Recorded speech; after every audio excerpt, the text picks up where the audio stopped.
nos acompaña nuevamente en el Tesoro de la Isla el historiador Jorge De Niri, que está llevando a cabo aquí en nuestra productora eh, un ciclo de charlas acerca de las grandezas y miserias de la Argentina. Jorge, ¿cómo le va? Muchas ¿Qué gracias tal? por... ¿Cómo está usted? Bien, mire, en el proceso histórico argentino hay un debate, un conflicto, una oposición que siempre se realza en los manuales de historia y que yo personalmente nunca llegué a entender a fondo en qué consiste. Es aquella antigua y quizá permanente oposición entre unitarios y federales, ¿no? Lo poco que sé, lo sé mal, como la gran mayoría de los argentinos, en base a estereotipos que no llegan a satisfacer la curiosidad de uno o el interés de uno. Por eso, bueno, aprovecho su amabilidad para preguntarle, ¿qué es esto? ¿Por qué la Argentina, apenas independizada, empieza a dividirse como en dos bandos irreconciliables? De un lado los unitarios y los otros los federales. Por favor, Jorge, lo Sí. escuchamos. Antes de empezar, me gustaría aclarar algo. Los griegos decían que el único hombre feliz era el que estaba muerto, porque ya no podía cometer más errores. O sea, ya había cristalizado. Si había hecho las cosas bien, o más o menos bien, quedaba en eso. Y si no, y bueno, pero yo no diría que soy un historiador. O sea, yo diría, como digo siempre, que trato de un tipo que escribe historia y que investiga. Eso lo van a decir los que analicen lo que yo deje escrito después que esté muerto. O sea, y no sé cuánto, y ahí además hay que ver cuánto va a durar también. La regla de medida mía para ver el valor de las cosas es homérica. O sea, si va a durar tanto como la Ilíada, y si el hombre que es el autor de lo que sea va a ser, va a perdurar tanto en el recuerdo de los que lo sigan como Homero, bueno, de acuerdo. Menos que eso, y no sé, vamos a discutirlo, ¿no es cierto? O sea que Bueno, en mi caso, por supuesto, obviamente, ni siquiera empezamos todavía. Este, y el tema este de unitarios y federales, a mí siempre me gusta tratar de dar una visión en proceso y que sea omnicomprensiva, que abarque todo el fenómeno. Yo creo que bien, hay que tener en cuenta que estamos hablando de una cuestión que se da en el marco de lo que Hobsbawm llamó la doble revolución.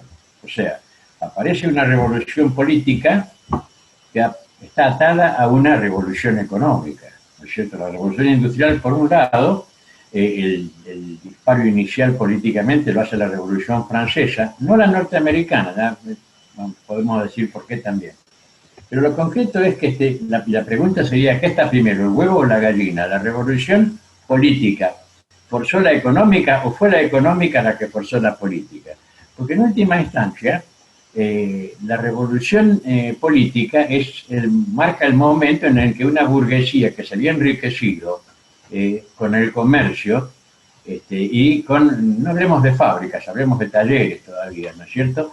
Empieza a querer poder político, como hace siempre que tiene plata. Cuando uno hace mucho dinero, empieza a pensar, bueno, a ver, ¿de qué me podría candidatear? ¿Eh? Y más en aquella época que hasta las constituciones, cuando se empiezan a hacer imitando a la norteamericana, ¿no es cierto?, plantean la participación a partir de la renta. No se puede no se puede ser diputado, no se puede ser lo que sea, no se puede ser legislador si no se tiene un mínimo de ingreso.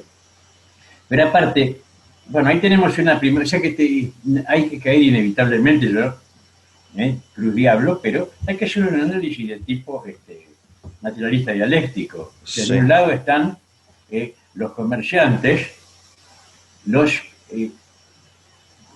¿cómo se llama? Los industriales, no me gusta la palabra todavía, pero bueno, los industriales, los que tienen algo parecido en la industria, así sean talleres, y del otro lado están los que tienen los bienes tradicionales, que son, por un lado, la tierra, ¿no es cierto? Y por otro lado, el ganado. Acá en América, el ganado. O sea, llámele finca, llámele hacienda, llámele estancia. ¿Sí?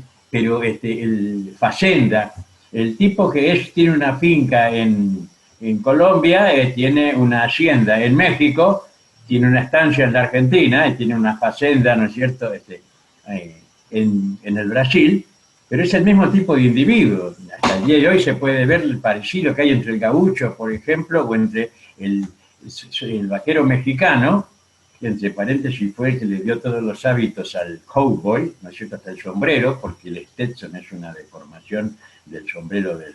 Toda la terminología campera en yankee está tomada, por supuesto, de México, que era el que había desarrollado la ganadería. Entonces, ¿qué pasa?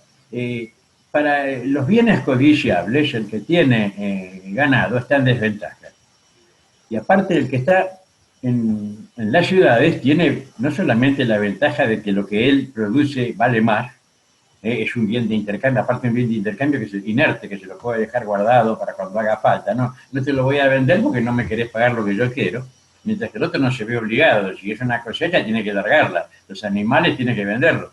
Entonces, y aparte otra cuestión, el ganado es, en la época que estamos hablando, es lo que comen los ejércitos.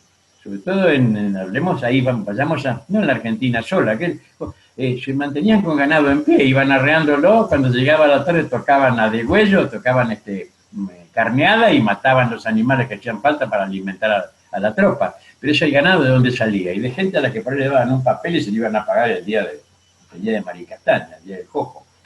Entonces, y detrás de eso aparece la idea política, porque uno siempre quiere parecer importante, ¿no? Yo me enamoré de tu cerebro, qué inteligente, que son mentiras, le gustó porque tenía un físico de la gran siete. Entonces, después le pone todo ese maquillaje, ¿no es cierto? A mí me gustó tu espíritu, tus ideales, la macana, eso es cuento chino. Empieza por lo otro, por la carrocería. Y lo mismo con estas cuestiones, o sea, son un problema económico. ¿Quiénes son dónde viven los unitarios? En las ciudades. ¿En qué ciudades? Y acá en la Argentina, en el centro del mundo, ¿no es cierto? El onfalos, el ombligo del universo. Buenos Aires, por supuesto. Que vean los demás, como dice, Buenos Aires y los 13 ranchos, las provincias son vistas como ranchos. Pero y además, porque el comerciante, ¿dónde vive? Vive ahí. Además, otra cuestión más. Como es un comerciante y vive en el puerto y tiene los barcos, tiene todo, los hijos se van a estudiar o estudian en ese lugar. Tienen una formación cultural mayor que la del tape, como decimos acá, que está en el... Hoy estaba comentando justamente, me pidieron que buscar unos papeles porque para unos nombres de calles en Curuzú, y estaba revisando la correspondencia oficial de 1814 a 1820, y buscando un nombre específico, no voy a decir cuál es. Y entonces señalaba, pero qué poca. Claro, era un tipo que se había creado en el campo, así que escribía como Manolito, con el lápiz agarrado así, con el empuñado, borraba con el taco de la bota, pero porque era lo lógico eso, no íbamos a buscar ahí un estudiante de la Sorbona. Entonces, si uno empieza a mirar y ve que, ¿de quién son hijos todos los que son nuestros próceres en el momento revolucionario? Son de comerciantes. O sea, por ahí hay alguno que además es un ganadero, como es el caso de Saavedra, ¿no es cierto? Básicamente tenía porque acá la ganadería, según la cantidad de tierra y la cantidad de cabezas de ganado, daba poder, ¿no es cierto? Y sobre todo hay un poder interesante, que es un poder que es el que tienen los federales, que es el de recluta. No me acuerdo quién fue el que me dijo, y tiene razón, que no hay nada más parecido a un ejército que una estancia, o una fazenda, o una hacienda. Porque tiene un montón de peones que trabajan todos juntos, se van de farra todos juntos. Hay una película por ahí que se veía Wyatt Earp, cuando llegan, vienen una serie de vaqueros y empiezan a tirar tiros y qué sé yo, y él los para y le dice, se pelea con el jefe, ¿no es cierto? Le dice, bueno, podemos quedar acá los dos o sáquense, me entregan sus armas y pueden irse. Y todos felices. Y el dueño del equipo les dice, bueno, menos el que llevan entre las piernas, sáquense todas las pistolas y désenlas al comisario, una cosa así bien old yankee, ¿no es cierto? Bien muy el aceitoso, pero es cierto eso. O sea, uno empieza a mirar y resulta que además le daban un grado militar. Ahí, ¿cómo se llama? Me parece que es, no me acuerdo si es ecuatoriano o si es colombiano, el que escribió, ¿cómo se llama? El estudiante de la mesa redonda. No me acuerdo el apellido en este momento, que él compara, él dice que las revoluciones en América las hacen los universitarios junto con los jefes militares. Y son jefes militares de milicias. Son milicias que aparecieron a partir de que un hombre que tenía poder económico y manejaba un montón de tipos, a él le dieron, o él se puso un grado militar, y a partir de ahí empezó a usar a toda esa peonada que tiene, que en muchos casos era inmensa, una cantidad de gente, como diríamos un pequeño ejército, 100 hombres más, una cosa así. Arciniegas, Germán Arciniegas, ahí está, el estudiante de la mesa redonda, un libro imperdible. Y yo en una de esas, en la época en que había librerías en las terminales, que había, cuando ya no, nadie compraba más nada, estaba el libro suelto por ahí, lo compré por 2 mangos para tener algo para leer en un viaje de esos, tenía 12 horas por delante, y bueno, realmente es uno de esos libros que hay que leerlo más de una vez. Y o sea que en definitiva lo que hay es una oposición de contrarios, como diríamos, ¿no es cierto?, en la cual están de un lado los comerciantes, del otro lado los ganaderos. La vieja que en el oeste la estandarizaban contra de vaqueros contra ovejeros, ese tipo. Bueno, acá no. Y el comerciante tiene sus aspiraciones, tiene sus posibilidades. Y claro, es unitario en un país como el nuestro, porque el poder, cuanto más centralizado, menos problemas tiene. Y tiene, por supuesto, una serie de amigos. Pero también había unitarios, sí, claro. El comerciante que era el corresponsal de él, por ejemplo, en Corrientes, era unitario, lógico. Tenía ahí estaba la conexión de toda índole. Y además hay un problema, hay una barrera cultural. Sin ningún tipo de menosprecio, las posibilidades de educarse que tenía el que vivía en el medio del campo, y bueno, por ahí el cura, si había un cura cerca, le podía de vez en cuando un poco. Usted lo ve hasta, yo le podría mostrar los documentos originales de las firmas y de cómo escriben, y lo limitado que es inclusive el vocabulario que tienen. ¿Y por qué? Porque hay gente que no está acostumbrada a escribir.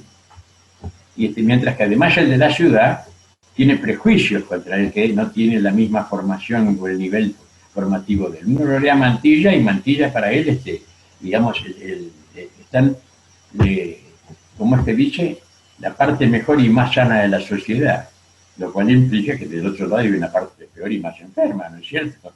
Y ese daltonismo, ese maniqueísmo de ver todo blanco o negro, pero que en este caso es lo que afecta. O sea, pero eso lo encontramos, o sea, tiene otros nombres por ahí, liberales o progresistas y conservadores, no me acuerdo, la palabra liberales aparece en todo, ¿no es cierto?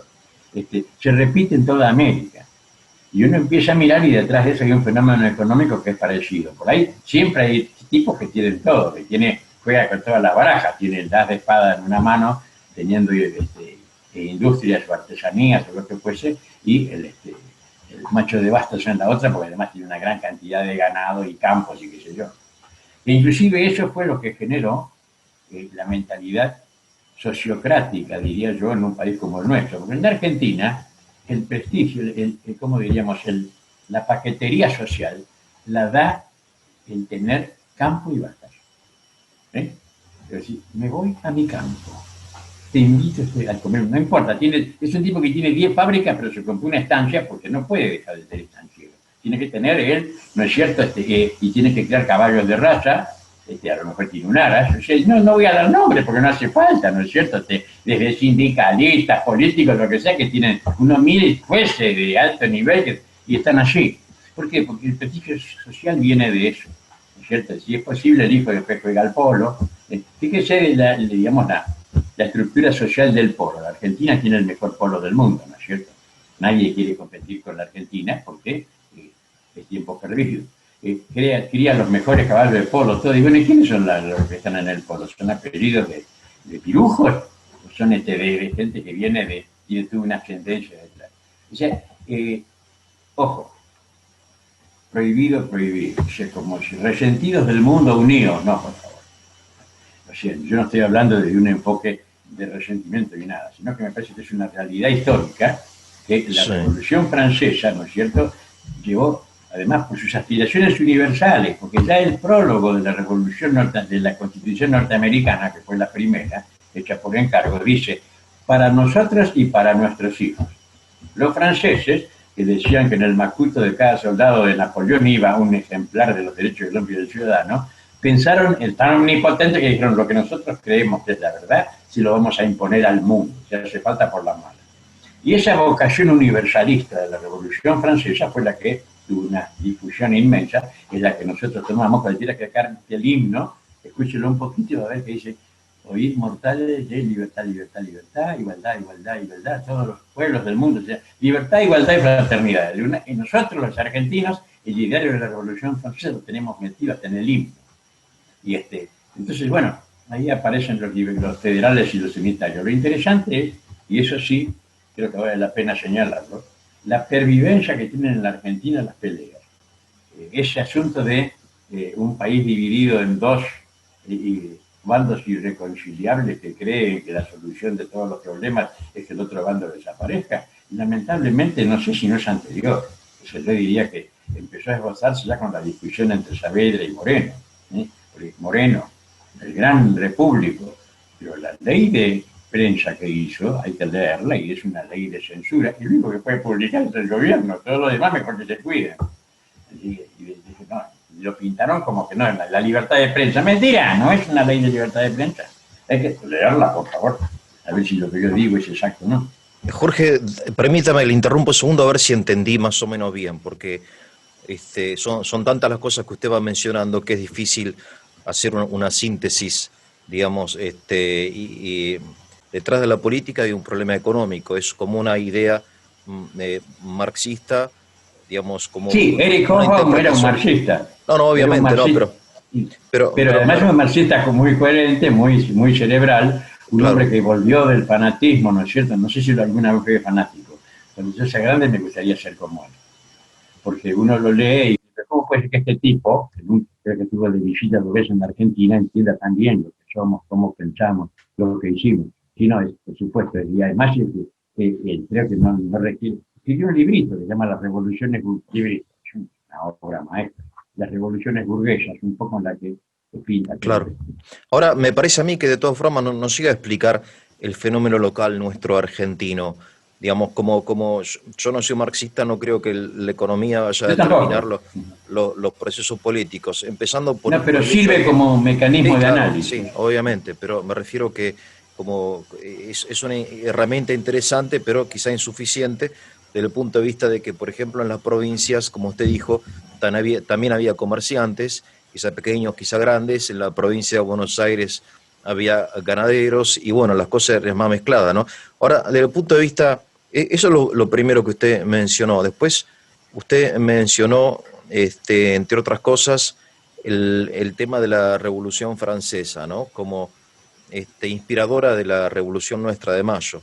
Entiendo que usted considera que, bueno, más allá de las palabras del himno, que hay una, digamos, detrás de nuestra Revolución de Mayo está la ideología del liberalismo francés. Eso me Eso está interesaría que... discutido, ¿eh? Sí. Eso está No, no, discutido pero su porque hay opinión me gente que dice que interesa. no, que viene de los españoles, de Suárez, pero yo a las pruebas me remito.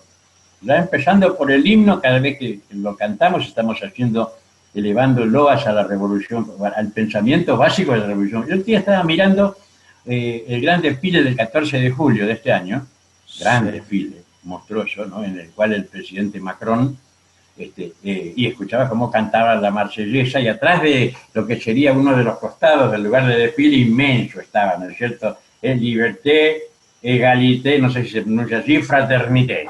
sí, sí, O sea que ellos siguen, digamos, exaltando eso, son los creadores, así que fantástico. sí, sí. Pero yo creo que había, lo que pasa es que las tendencias, ningún movimiento humano es puro, siempre hay gente mezclada de todos lados, pero además los que vencieron, especialmente, como diría yo, en lo que se escribió ideológicamente, fueron los revolucionarios a la francesa.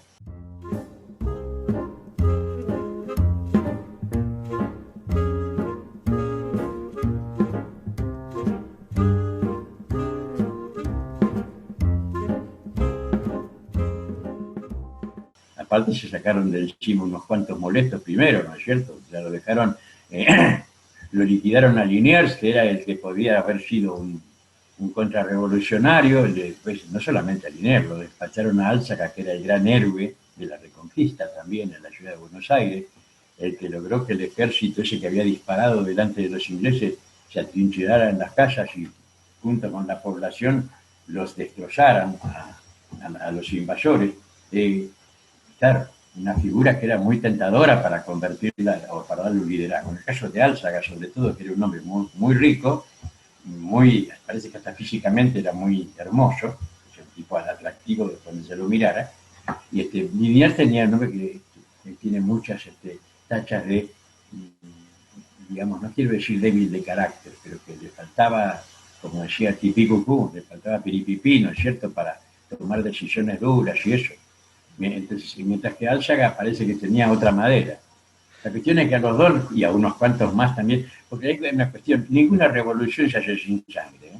Siempre tiene Sí, usted lo ganadores y mencionó. Sí, sí, perdedores. sí, sí, sí. ¿Quiénes son los ganadores de la revolución, de los perdedores de la revolución de Mayo? Ni posiciones que fueron. Primero los criollos, que los convirtieron en soldados y los llevaban a pelear por toda América. Y hablo de criollos, me refiero al gaucho, ¿no es cierto? Por decirlo de alguna forma, el tipo que no tenía... primero que no iba a ir de oficial ni nada por el estilo, porque una de las cosas que creó, esto Arciniega que lo marca para su zona, para Colombia, Venezuela y demás, el oficial era el que tenía cierta categoría, cierto nivel, y el otro era, ¿no es cierto?, milico raso. Y en esas condiciones se fueron a perder. Y el otro gran perdedor de la guerra es el indio. Porque todo ese mito de los pueblos originarios, no es cierto. A los pueblos originarios los dejaron, se coqueteó con ellos a ver si se los podía utilizar. Como no funcionó, porque era coherente que no funcionara, hicieron la suya, pero además lo dejaron aparte. Cuando uno lo mira a Emiliano Zapata con los papeles gritando por esto luchamos, lo que tiene en la mano son las cédulas reales por las cuales el rey les otorgaba tierras, que son las que les quitó la revolución. Acá, por ejemplo, en Corrientes uno lee, ojo, me parece que fue un grandísimo gobernador, espectacular, Pedro Ferré, pero él, con el criterio de la época, como se decía, puso en el comercio las tierras de los indios, que después de generaciones de trabajar con criterios comunales, no tenían capacidad para manejarse con un terrenito y con una parcelita para cultivar. Resultado, terminaron quedándose sin nada. O sea, una herencia mal repartida, todos se quedan, digamos, en la palmera.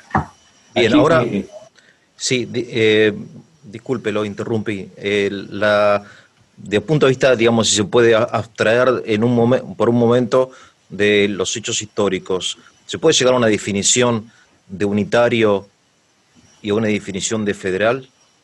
Hay un, muy, to porque, ¿eh? muy tosca la hizo Sarmiento. Civilización y barbarie. La ciudad representa la civilización, la campaña representa la barbarie. Así de sencillo. Y bueno, ahí está toda la... Lo que pasa es que es un poco maniquea, pero es muy coherente. ¿Se acuerda que había unas gomas de Firestone que se llamaba La Ciudad y el Campo? Que era una goma que tenía en el centro las líneas para andar en la ciudad y en los costados los tetones para poder andar a campo traviesa. Como pasa siempre con esas cosas, ni tan ni muy. No era grandísimamente eficiente en el campo y tampoco en la ciudad. Pero, ¿no es cierto? O sea, teóricamente uno con esa cubierta no tenía que quedar en pantalla. La ciudad y el campo se llamaba. Y bueno, a mí me gusta, Sarmiento era un tipo muy talentoso. No tendría una preparación formal, no le hacía falta tampoco. A los que son talentos o genios no necesitan de ninguna universidad, eso le hace falta a los que estamos muy por debajo, la universidad, el profesorado. Esos tipos no necesitaban nada de eso. Pero creo que él lo decía, aparte inclusive es el subtítulo del segundo, del Facundo, ¿no es cierto? La civilización y barbarie. O sea, la civilización, hasta el color que le da a la barbarie es el color que él identifica con él. Era un gran panfletero, o sea, el color rojo, la sangre, ¿no es cierto? Es lo que representa. Y además que justamente da la casualidad que el rojo punzo es el de los federales. Ahora, la ciudad se identifica con Buenos Aires, no con cualquier ciudad, entiendo yo, en nuestro caso. O cada ciudad del interior también representa a la civilización, me refiero porque hay muchas ciudades y hay ¿A muchos dónde lados. están mirando los que están en las ciudades del interior? ¿Cuál es el lugar hacia el que convergen todos los ojos? Sí, es cierto, es Buenos Aires. Cuando se va, no me acuerdo, me parece que era Vélez Arfield, que lo mandan a que le lleve el ejemplar de la Constitución de 1819 a Ibarra, que estaba en Santiago del Estero. Y, no sé, y llega el tipo vestido de levita, con guantes, sombrero. Ibarra estaba en calzoncillos largos, ¿es cierto? En cuero, tomando mate, porque hacía 200.000 grados de calor, por supuesto, y se ofendió. El tipo vino medio desnudo, como un indio. Y hay pero es cierto eso, pero lo que pasa es que Buenos Aires no se hizo en un día, ni la hicieron solamente los porteños. O sea, la imagen, la idea de lo que es, ¿no es cierto? ¿Cómo fue que dijo Sarmiento? Provinciano en Buenos Aires y porteño en las provincias. Bueno, me parece que ni siquiera él hizo eso. O sea, por algo todo el mundo acepta que se haya convertido inclusive la ciudad en una provincia más, porque la ciudad autónoma sí es una provincia más. Le falta terminar con oficializar la policía, el Poder Judicial, pero es una provincia. Tiene el mismo poder, la población ni hablemos. Cuando uno dice provincia de Buenos Aires, piensa que en el conurbano está la masa de los que votan, los que deciden qué pasa en el país. Y la provincia es inmensa, eso es un punto dentro de la provincia. Pero sí, yo me acuerdo de una española en un congreso que se hablaba de mujeres del interior, y ella dijo, ¿por qué mujeres del interior? ¿Por qué no mujeres del litoral marítimo? ¿Por qué no? Porque ella no tenía idea de que acá interior se llama todo lo que no es Buenos Aires. O sea, Buenos Aires es el pico del embudo al revés, ¿no es cierto? Y ahí sale todo lo que se considera como interior. Está asociado con el tema de la aduana. Fíjese, ¿por dónde pasa el Mercosur? ¿Cuál es la médula, el meollo del Mercosur? ¿Es Buenos Aires? Que el puerto ahora es un loft, donde viven los que pueden pagárselo, aunque después se desgarren el pecho y digan que se sienten culpables de no vivir como viven. No. Bueno, el puerto desapareció como puerto, está lleno de otras cosas ahora, de gente que puede pagar, de marina para los que tienen plata, y hasta la prefectura cubre ahí servicios que digamos que son para elegidos. O detesto hablar como si estuviera resentido de algo. Me parece que hay que tomarlo como lo que es. Pero ¿por dónde pasa el Mercosur? ¿Cuál es el punto clave? No sé cuál es. Yo puedo citar uno de los lugares que es el puente Chaco Corrientes. Ese es uno de digamos, un aneurisma, por decirlo de alguna forma, del Mercosur. Por eso cuando se lo corta es un problema tremendo, porque ahí pasa todo. Ahora, ¿dónde va? ¿A dónde van las cosas que se fabrican? ¿Por qué tienen la sede en Buenos Aires todo? Fabrican en Angaú, San Luis, digamos, pero en realidad están fabricándolo en Buenos Aires. Lo que ponen, y ¿qué hace San Luis? Le reduce la carga impositiva. Conozco algún caso como el de la fábrica de caramelos que figuran en Tucumán, pero están en Buenos Aires. Los cigarrillos de Goya, ¿dónde está Particulares? Está instalada ahí en la planta de la General Motors, ahí al lado de la General Paz. O sea, ¿y por qué ahí? Porque el tema es, fíjese, la luz eléctrica digamos, los motores están en la Ciretá, pero la energía va a Buenos Aires y de ahí una empresa que se llama Riel NEA se la vende a Corrientes. O sea que en el camino de ida y vuelta, por supuesto que se encareció, ¿no es cierto? Se habría mucho para hablar de eso, pero la mentalidad centrípeta del argentino respecto de Buenos Aires, yo creo que no ha cambiado. Cuando Alfonsín, está claro que yo no soy alfonsinista, respeto las cosas que me parecen importantes, pero hay otras que no me cierran. Pero cuando Alfonsín dijo allá al sur, al frío, al viento, al mar, ni él fue. Y es más, el primer gran proyecto era hacer un ferrocarril que uniese, creo que era Rawson, con Buenos Aires, para que los funcionarios los fines de semana pudiesen irse, por supuesto, a Buenos Aires, ¿no? Y no quedarse ahí en el medio del frío, el viento y el sur. O sea que hay que tomarlo con pinza. Bien, entonces, permita ver, a ver si llego a entender un poquito más lo que usted está diciendo. En realidad, el conflicto unitario federales en realidad es ni más ni menos que Buenos Aires el interior. En otras palabras, en realidad lo que está ocultando esa fraseología, está ocultando una realidad que es el puerto de Buenos Aires, la aduana de Buenos Aires, la riqueza de Buenos Aires, el comercio de Buenos Aires, el poder de Buenos Aires, eh, que concentra en sí un montón de cosas que debería estar racionalmente, de una forma distribuida en las provincias. Supongo que detrás de esto hay una crítica, digamos. Yo sé que las cosas son como son, pero no deberían ser así como son, en el sentido de que Me parece es que más justo o sea, tampoco es un proceso necesario, la historia es un proceso libre de los hombres que deciden hacer así o asá, ¿no? Yo estoy en contra de esta cosa, de este determinismo, digamos, histórico. Supongo que en otros países las cosas, alguien las supo hacer mejor que acá, aún países vecinos de Latinoamérica, ¿no?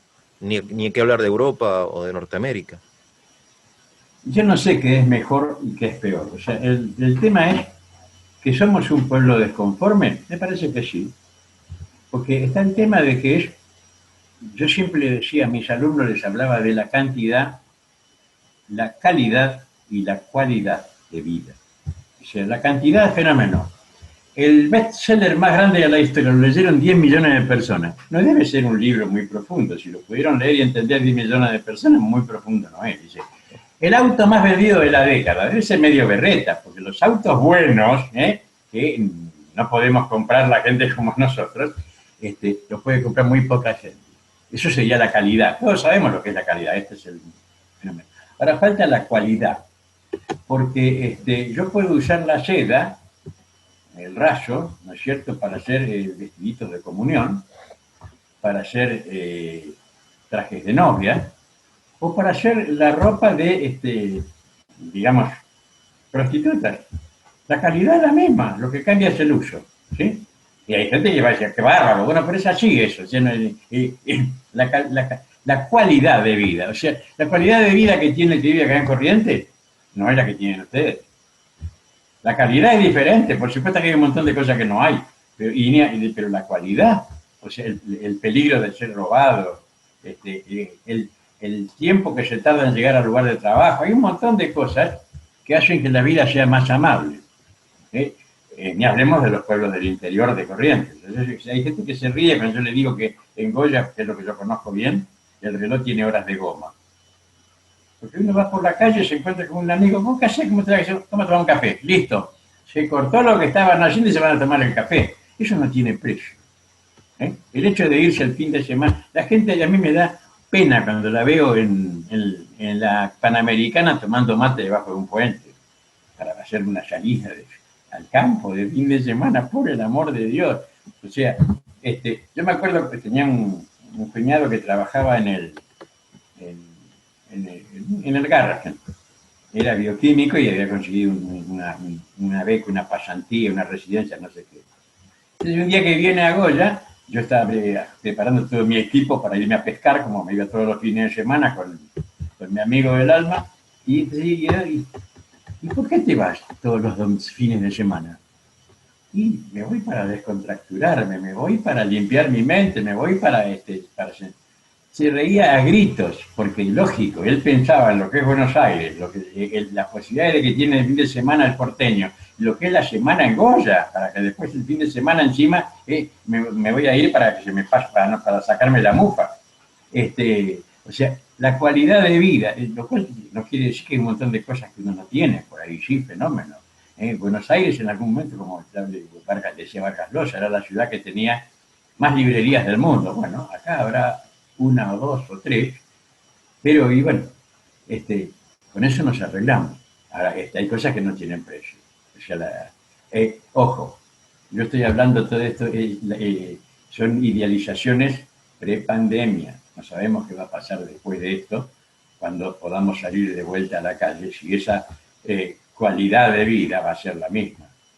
O sea, si esas posibilidades... Sí, Ahora no. bueno, pero la verdad que el tema de las librerías ahora con el internet y todo eso, o sea, todo lo que es información, hoy no hay ninguna diferencia entre vivir en Buenos Aires o vivir no sé, en el punto más apartado del país, porque la realidad virtual, esto que estamos haciendo nosotros Sé que ahora usted está preparando también, está organizando un congreso sanmartiniano por internet, o sea, todo esto nos da la posibilidad de trasladarnos sin trasladarnos, o sea, la necesidad de viajar físicamente hoy se ha reducido al mínimo, porque mucha gente ya está trabajando en sus casas, leyendo libros por internet, etcétera, ¿no? O sea, uno puede vivir en el campo tan informado, tan comunicado como si viviera Pero, en Nueva York. Eso es verdad, me parece. yo leo mucho por internet, Sí, pero me leo y bajo muchos libros. Pero no los digo yo, lo dijo Humberto Eco, que merece un poquito más de crédito que yo. Primero, el libro no va a desaparecer, el libro en tamaño papel y un sí, sí. formato que es el formato tradicional. El libro es chico, ¿no es cierto? Sí, sí, sí. Acá tengo un montón de libros. Una cosa que Sí, no ya se lo ve de este conozco. tamaño. ¿Eh? Sí, Este, eh, pero además, el, el uso que tiene lo que está en el libro es muy diferente, o sea, releer, volver para atrás, o sea, no se puede subrayar el fenómeno, es completamente distinto. Capaz que dentro de varias generaciones, me imagino que a lo mejor el paso del papiro del pergamino al libro habrá representado un salto igual de crítico, ¿no es cierto? Pero no rinde. O sea, si uno necesita hacer un trabajo profundo, y aparte, la cantidad de información que cabe, o sea, hasta se ha modificado. Hoy en día la gente, ojo, esto implica hasta que la forma de escribir cambió. Un libro que tenga más de 100 páginas ahora, y yo no sé quién lo lee, quién tiene la paciencia de bancarse todas las páginas. Pero yo di ese ejemplo porque es el que tenía, ¿no es sí, cierto?, sí, de sí, Buenos sí, Aires. sí. En Sí, sí, cualquier cosa, pero sí. el nivel de Buenos Aires es 100 veces el de cualquier lugar del interior. Bien. Tiene 100 veces más que cualquier otro. Pero Jorge, eso ahora, no, bueno, yendo a la historia, al tiempo y al espacio, ¿no? Esta, esta realidad del centralismo argentino, ¿cuándo nace y cómo se va desarrollando históricamente a partir, digamos, de la revolución o quizá antes de la revolución?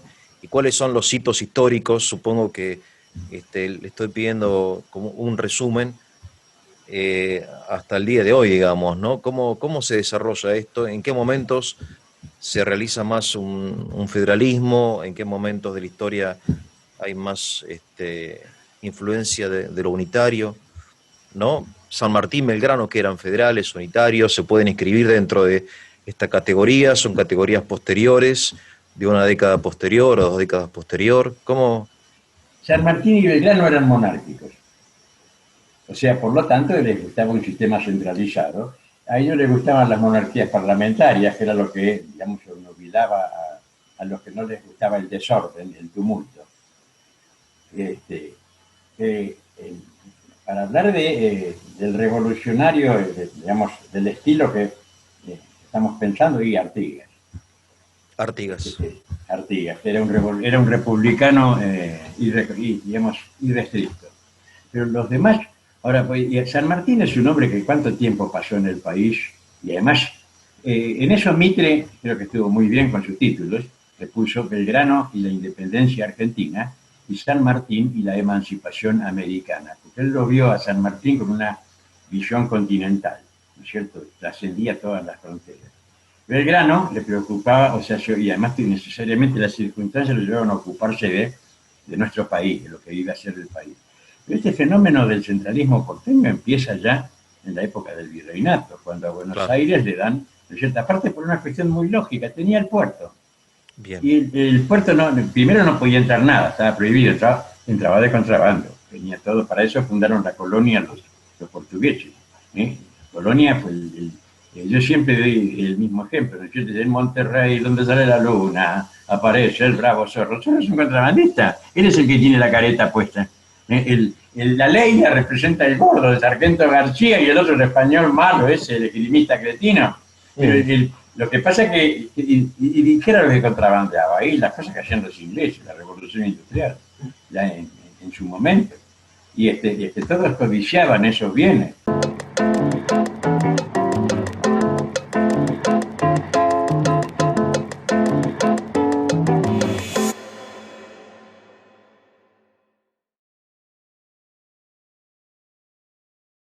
Hay gente que no se da cuenta, pero cuando van a ver al nene o a la nena bailando en la escuela, que está vestido de gaucho o de china, todo lo que tiene puesto es inglés. Las alpargatas las trajeron los ingleses.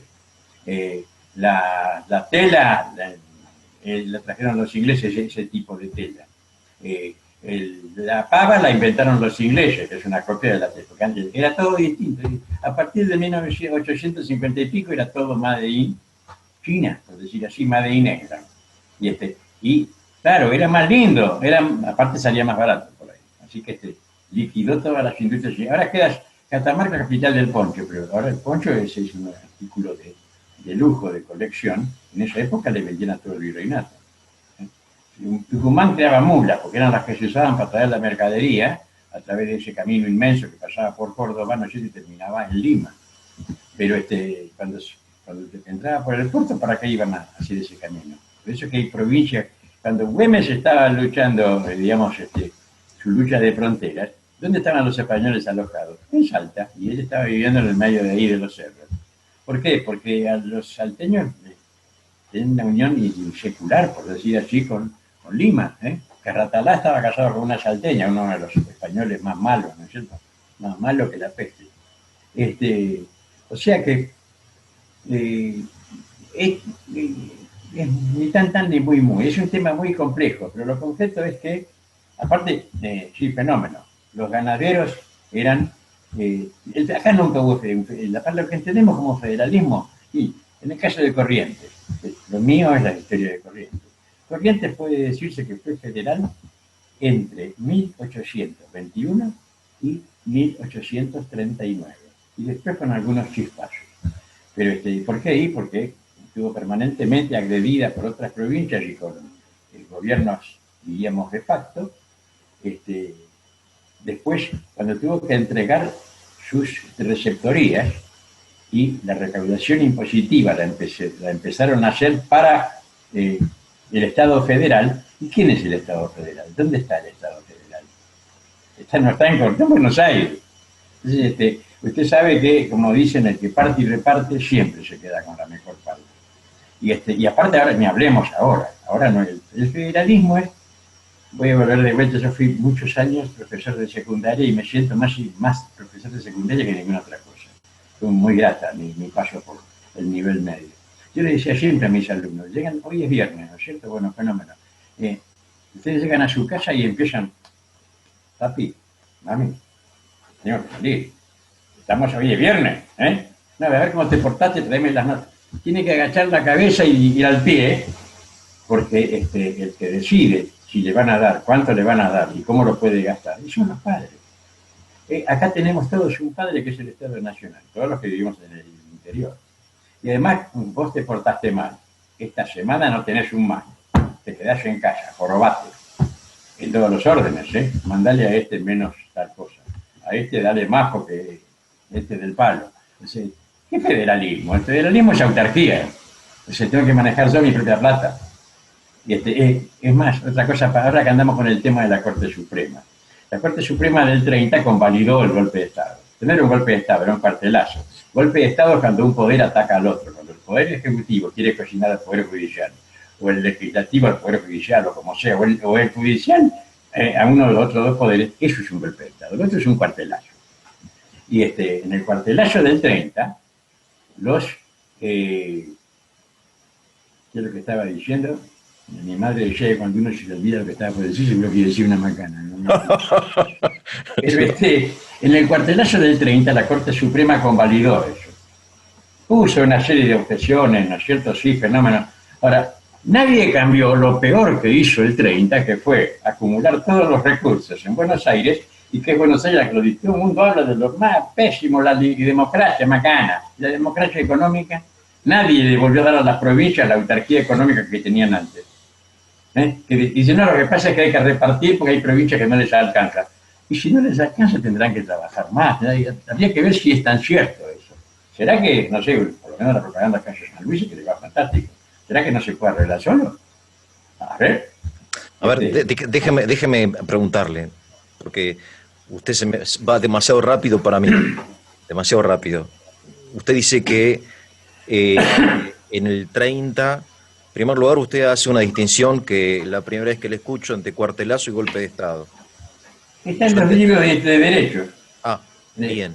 Pero En ¿no los será que libros el de cuartelazo derecho. es un instrumento militar como para realizar una acción política? Digamos, detrás del cuartelazo hay una intención política, entiendo yo. Y en ese ¿Cuál sentido es un actividad golpe de humana Estado. no tiene una intención política No, de bueno, la me refiero pero acá hay una relación directa entre la acción de los militares y la supresión de las instituciones democráticas. de tomar el poder? No, porque Eh, el golpe de Estado también suprime las instituciones democráticas. O sea, el golpe de Estado, sí, cuando un poder anula a otro, eso suprime bien, las instituciones democráticas. O sea, bien, sí, cuando se nulifica la justicia, por ejemplo, o cuando se le pasa por arriba al poder ejecutivo, eso también va contra la democracia. bien, Lo que cambia es la forma.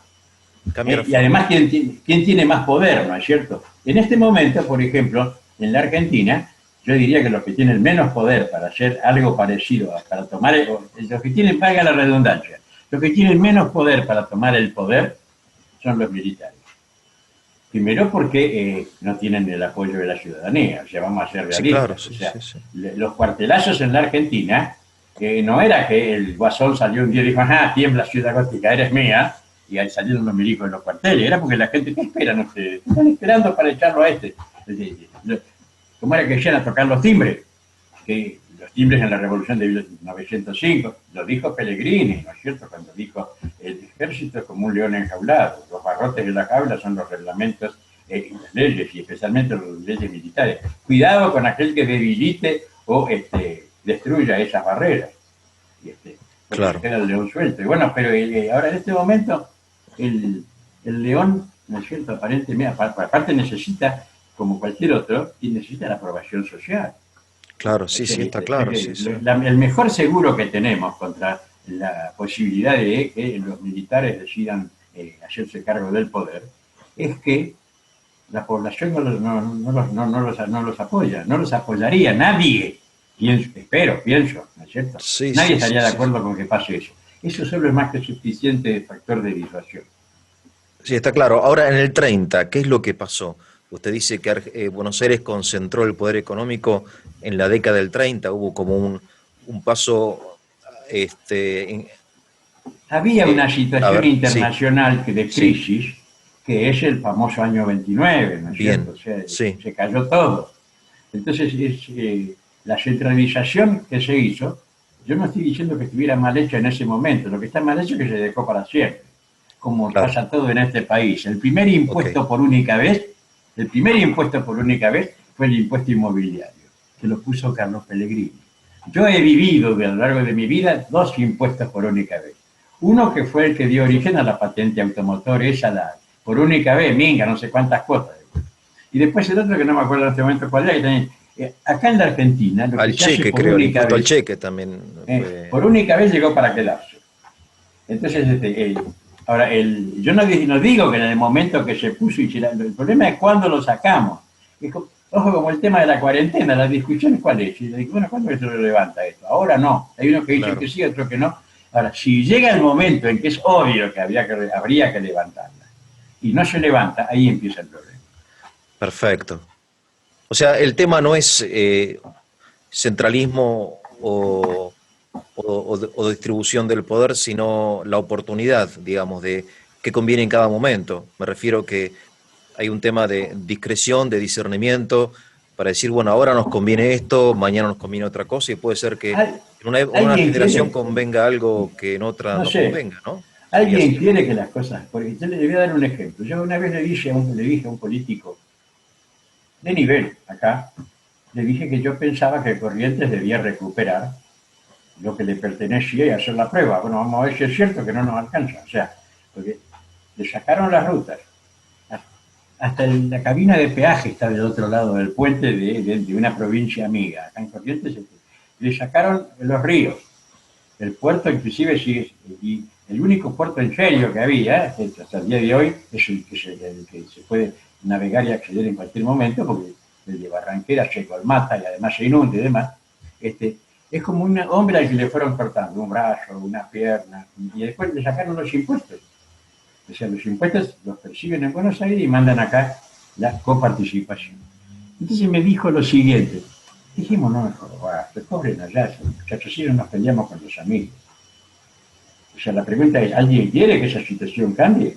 Porque claro. es un cambio muy duro, además. ¿Sabes qué? Como pasaba antes, bueno, mi hijo, ya tenés 20 años, ya te di de comer suficiente, andá a buscarte un trabajo, acá tenés casa y tenés comida, pero andá a laburar. ¿Eh? Ujú. Es un poco parecido a eso. O sea, papá Claro, Buenos Aires no le corta el chorro, sino que lo que hace es que a cada uno le da lo que le conviene darle a él, ¿no es cierto? Y el tipo agarra o no agarra, pelea, no pelea, pero la realidad es que, bueno, déjalo a ver, voy a probar de caminar solo, como pasa con los chicos, ¿no? Déjalo, soltalo, largarlo a ver si se cae o no se cae. Y, hay un infantilismo en alguna medida económico en la forma que se maneja la Argentina, en ese grado de dependencia en que todas las provincias son, en algún momento en la época de Menem hasta llegaron a decir que había provincias que eran inviables, como si todo lo que tuviese peso para determinar la existencia de una provincia fuese el aporte económico o la economía que hace. Tendrá que aprender.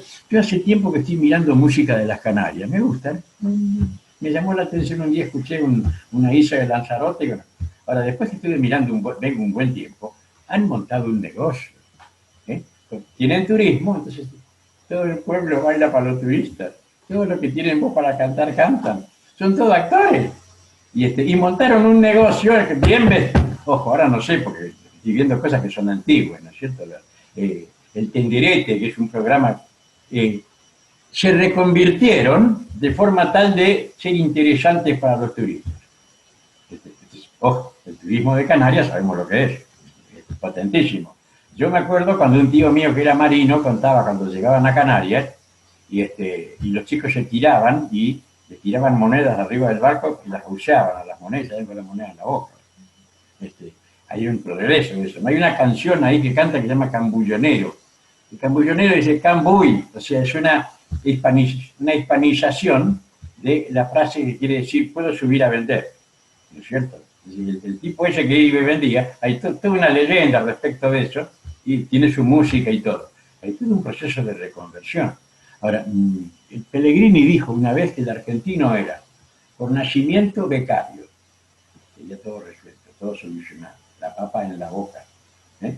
Por vocación funcionario, no un funcionario cualquiera, no un tipo de 3 sino un tipo importante, ¿no es cierto? Con despacho, con o sea, diputado, por ejemplo. Y por aspiración jubilado. Jubilado en la época que no se ría, la palabra jubilado viene de jubileo. sí, sí, lo Yo, sé, sí. la primera vez que vi un diario del interior de Corrientes, que dio un día de jolgorio porque se jubilaba el director de la escuela, el pueblo entero se paró para homenajearlo. Ahora, como decía una colega que me decía, no, la jubilancia es una enfermedad terminal, Claro. refiriéndose a los dramas, pero ¿por qué? Porque acá hay una mentira, los abuelitos, los viejos, mentira, más vale que digamos que cuanto antes se mueran mejor, así no hay que estarles pagando. O sea, entonces el ANSES se estira y estira, ¿no es cierto? Toda total, ¿cuántos años tiene? Bueno, ¿cuánto le puede quedar? 2 años más. Parar el juicio 2 años, ya es muy difícil de robar. Y en eso no hago excepciones de ninguno de los que están en el poder. El que pasa cuando le llevan el paquete y se agarra la cabeza, ahora, ¿quién habla pensando en pobrecitos los jubilados, no? Que se lo merecen, se lo ganaron. Un médico jubilado que trabajó lo mejor que Favaloro o el doctor Maradona o estos que no sé qué están ahora peleándole con el riesgo que representan, ¿no es cierto? Es como estar en una batalla en la que se pelea con más garantía contra los que están tirando proyectiles venenosos y se jubila y gana 2 mangos porque el sistema lo pone a la misma altura del tipo que era el peón que eso pasó, no voy a darle épocas ni nombres, pero me acuerdo que mi abuelo trabajaba en el ferrocarril, manejaba una oficina que era la que hacía el control de boletos con 25 personas. Cuando se fue, como había que nivelar para abajo, porque si no, no alcanza la plata. Entonces, cuando se fue, le pagaban el sueldo de el equivalente al sueldo de un cambista, que era el tipo que no tenía otra cosa que hacer que ir y mover la palanca de esa que hace que el tren pueda pasar. Ahora, claro, ahora está de moda denostar, ¿no es cierto?, el mérito. Así que yo voy a proponer de hacer una ley que proponga que en las Olimpiadas no haya podios, ¿Por qué va a haber el primero, segundo y tercero? No, todos juntos, largo, y a todos le damos la misma medalla para que ninguno se sienta menos. No sea que se sienta discriminado, ¿no es cierto? Entonces, a ver, Este, permítame recordar la frase de Carlos Pellegrini, bueno, el argentino es de nacimiento becario, de vocación funcionario funcionario y el y destino, por dijo usted, aspiración jubilado. Jubilado aspiración. de la época de Carlos Pellegrini. Carlos Pellegrini. Cuando yo leí el libro 4 años en las Órcadas del Sur, de un tipo que se llama Moneta, él Sí, sí. después le pide como premio al presidente de la República que le dé un trabajo en el Estado y que tenga una jubilación a futuro a los hombres que han sufrido tanto ahí en las islas esas. Pero además es cierto, o sea, la idea de un trabajo en el Estado ahora es un seguro de vida, ¿no es cierto? Claro, Porque, claro. como decía un amigo mío, al empleado público no hay nada que le moleste más que servir al público, que atender al público. Una frase famosa. La otra frase famosa que me gustó mucho que era que decía, el empleado público el único día que está contento es el día que lo nombran. Al día siguiente ya está pidiendo menos horas de trabajo, más sueldo, mejores vacaciones, mejores condiciones ambientales. Somos argentinos. Yo no me pongo al margen, yo estoy en la procesión también, no nos vamos a andar mintiendo, no, pero este San Martín, no que San Martín. Ni siquiera el Cabo Sabino. ¿Se acuerdan del Cabo Sabino de la revista? Una revista Artañá, claro. Bien, bien, sí, ahora me acuerdo, sí, sí, sí. Ahí Sí. aparecía el Cabo Sabino, el Sargento Torres, que yo no ni siquiera eso. Y o sea que estamos hablando de una época en la cual la Argentina era próspera. Claro, Era la Argentina dorada ella, en la cual en el resto del mundo, para hacer comparaciones, se decía rico como un argentino. Porque claro. nuestros ricos eran más ricos que cualquier otro. Y acá, no sé, digamos, la palabra tirar manteca al techo también viene de los playboy argentinos que iban y con el cuchillo tiraban manteca al techo. No sabía. Jorge, le agradezco muchísimo esta, diría yo, introducción al tema. Si está de acuerdo, cuando usted disponga de tiempo y ganas, continuamos un poco hablando sobre la historia de la Argentina, sobre todo de estos aspectos tan complicados que usted, digamos, explica con tan buen humor también, ¿no? Y de forma tan gráfica. Le mando un abrazo. Le agradezco mucho porque estas charlas para mí son una forma de catarsis. Y además es muy raro que uno pueda, y después por supuesto usa como lo que le conviene, o sea, pero que uno pueda expresar las cosas tal como las cree, como las ve, como las siente. Puede estar Eso, equivocado, pero trato de ser honesto, de decir lo que a eso mí me para parece mí que es tiene la un verdad. valor, por supuesto. Le agradezco mucho, le mando un abrazo y cuídese. Hasta luego. Otro abrazo para usted, hasta Hasta luego. luego.